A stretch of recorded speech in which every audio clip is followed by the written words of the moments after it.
I think one of the most common questions I get in clinic are, what graft is right for my knee? There's a lot of different ways to do this surgery, and it depends on who the patient is as to what the right way is.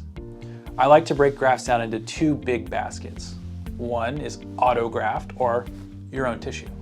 The other is allograft, or tissue from a donor, someone else. The benefit of autograft is it tends to be more durable. It's your own tissue, it tends to incorporate faster, and we know by looking at thousands and thousands of ACLs and research studies that that graft tends to be more stable for the knee, and it tends to hold up better over time. And so typically, for most patients, I recommend using their own tissue. Now, when we talk about what portion of tissue should we use, there's three main options. The first option is the front of your patellar tendon, or the tendon that connects your kneecap to your shin bone. That is what many people consider the tried and true ACL graft. And if you look at high-level athletes, such as NFL athletes, it's probably the graft they get 90 to 95% of the time. It has, the best we can tell, the lowest re-tear rate, and in some patients that can be as low as 2 or 3%. And it also incorporates faster, so it allows us to get our patients up and moving quicker.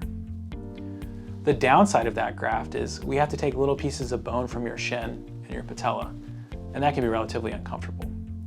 So for patients that maybe aren't going back to playing football or competitive soccer, we also worry about how much does the graft hurt, or how much are you going to miss that tissue?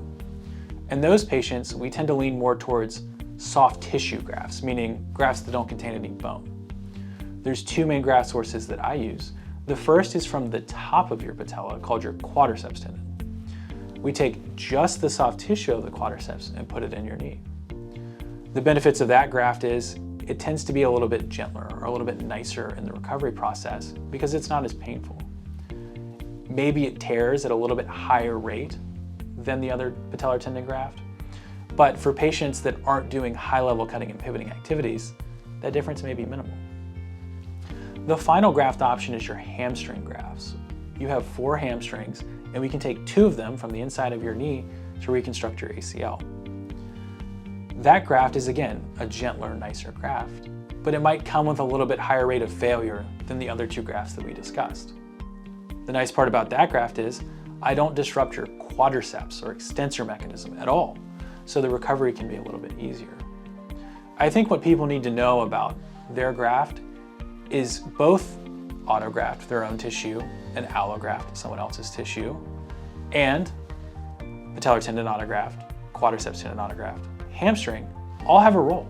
It just depends on what is right for your knee, what is right for your goals, and which side effects or downsides of your graft are you okay with. It's really a discussion. It's something that I spend most of my clinic talking about so that I can meet the needs of my patients.